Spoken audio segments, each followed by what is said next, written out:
popular game Roblox is finally pulling the plug on classic heads and classic faces, replacing them with corresponding dynamic heads by February 2026.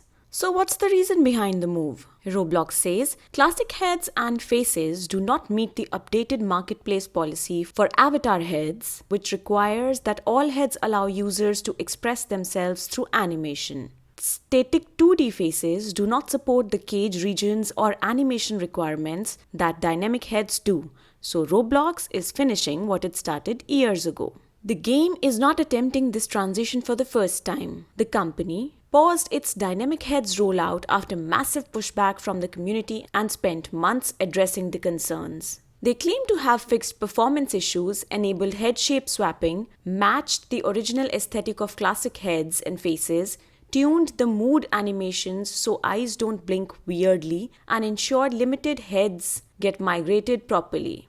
But players are not buying it. They're calling it a terrible change, accusing Roblox of killing its own history. Forced changes. Is that a pattern now? Earlier this month, they forced the new Studio UI, and now we have these faces. Some unique heads like the diamond head will stay paired with their original face, since swapping would break the geometry, but that's the only exception. Players who bought 2D versions of faces are obviously frustrated that their purchases are getting replaced. It doesn't matter if you originally owned the 2D version because it's getting removed from the catalog entirely. The trading community is worried about how this affects the value of limited faces and whether demand will tank once everything becomes dynamic. Developers who use Avatar Editor service will need to update their APIs to support the new head shape swapping feature.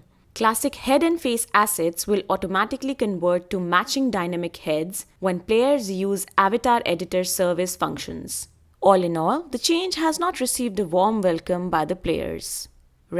It remains to be seen if the company takes user feedback and comes up with a middle way so that players don't suffer.